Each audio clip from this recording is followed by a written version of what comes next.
नमस्कार, आप सभी का स्वागत है मेरे खास डिजिटल प्लेटफॉर्म इस प्रभात ऑफिशियल न्यूज़ पर। और आज हम चर्चा करेंगे बिहार सरकार के मंत्री अशोक चौधरी और जन स्वराज के संस्थापक प्रशांत किशोर के बीच जो चर्चा है, जो मुद्दे हैं उसको लेकर के।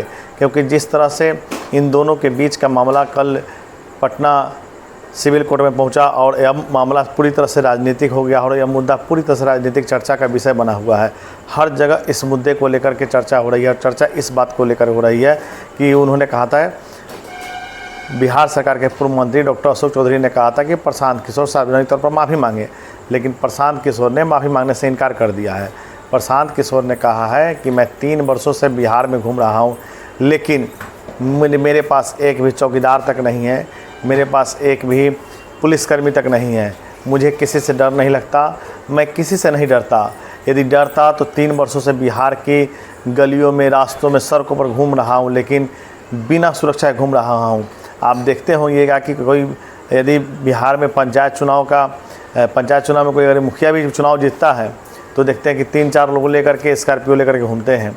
लेकिन मैं 3 वर्षों से घूम रहा हूँ, मेरे पास एक भी सुरक्षाकर्मी मौजूद नहीं है, मुझे किसी से डर नहीं लगता और मुझे किसी से डरने की ज़रूरत नहीं है। और जो प्रकरण, जो बातें अशोक चौधरी बोल रहे हैं उससे मुझे खास फर्क नहीं पड़ता, क्योंकि जिन बातों को लेकर के चर्चा थी, और चर्चा यह थी कि खुद अशोक चौधरी जदयू में मंत्री हैं और उनकी बेटी को लोजपा रामविलास की पार्टी यानी चिराग पासवान ने टिकट दिया है। और टिकट के मसौदे को लेकर के यह चर्चा थी कि टिकट खरीदकर उन्होंने बेटी को सांसद बनाया और इसी बात को लेकर के विवाद चल रहा था। यह बातें प्रशांत किशोर ने कही थी और इसी बात की शिकायत को लेकर के बिहार सरकार के मंत्री अशोक चौधरी कल पटना सिविल कोर्ट पहुंचे थे। क्या कुछ कहा प्रशांत किशोर ने, सुनिए।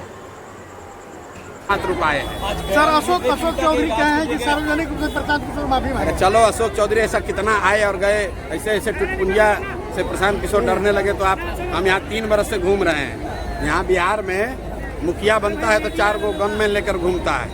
हम 3 वर्ष से पैदल घूम रहे हैं और आज तक एक सिपाही भी साथ में लेकर नहीं चलते। वो कह रहे हैं कि तथहीन आरोप लगा। अरे जिसको दम तथहीन आरोप है तो कोर्ट में प्रूव करो। बिहार में सरेआम चर्चा है, फिर से रिपीट कर देते हैं। आज कोर्ट में गए हैं ना, फिर से रिपीट कर रहे हैं। बिहार में सरेआम चर्चा है कि इन लोगों ने टिकट खरीदा है अपने बच्चों के लिए। ये लोग टिकट खरीदकर दूसरे दल से, जिस दल में आपकी बच्ची है नहीं, आप अपने आप को बहुत ईमानदार बताते हैं, आप जदयू के नेता हैं, एलजेपी में आपकी लड़की आती है, उसको टिकट मिल गया, वो एमपी बन गई। और हम ये थोड़ी कह रहे हैं, ये तो बिहार की जनता कह रही है, एक राजनीतिक कार्यकर्ता कह रहा है, एलजेपी के लोग कह रहे हैं। जो लोग उस दिन इस्तीफा दिए हैं, जाकर देख लीजिए प्रेस में, कितने नेताओं ने इस्तीफा दिया है यही बात कहते हुए। इसमें डरने की क्या बात है? वो इस कोर्ट में चले कि सुप्रीम कोर्ट में चले? माफी अशोक चौधरी को यहाँ से लेकर सुप्रीम कोर्ट तक लड़ाएंगे। उनको पता नहीं है किससे उलझ रहे हैं। ठीक बात है, ये बात ठीक कहा उसने कि जितनी मेरी उम्र है उससे ज्यादा उसके परिवार वाले राजनीति में हैं। लेकिन इसी चीज को खत्म करने के लिए तो प्रशांत किशोर जैसे लोग खड़े हुए हैं कि बिहार उनके बाप दादा की बपौती नहीं है, जिनके बाप विधायक थे। बिहार के लोगों का है। और किसी का बाप विधायक था तो उसी का लड़का विधायक बनेगा। ये कोई राजतंत्र नहीं है।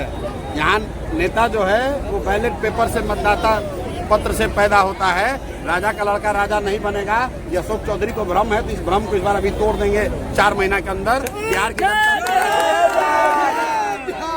एक सर्वे आता है जिसमें आपका ग्राफ जो वो लगातार बढ़ता जा रहा है मुख्यमंत्री के। भाई, मेरा ग्राफ नहीं बढ़ रहा है, बिहार में बदलाव करने वालों की चाहत का ग्राफ बढ़ रहा है। ये आप लोग को ग्राफ अभी देख रहा है। आप अपना कैमरा घुमा कर देखिए, ये कौन लोग हैं? ये हमारे जाति के लोग नहीं हैं, ये हमारे परिवार के लोग नहीं हैं, ये हमारे रिश्तेदार नहीं हैं, ये अलग अलग जाति वर्ग समाज के लोग हैं।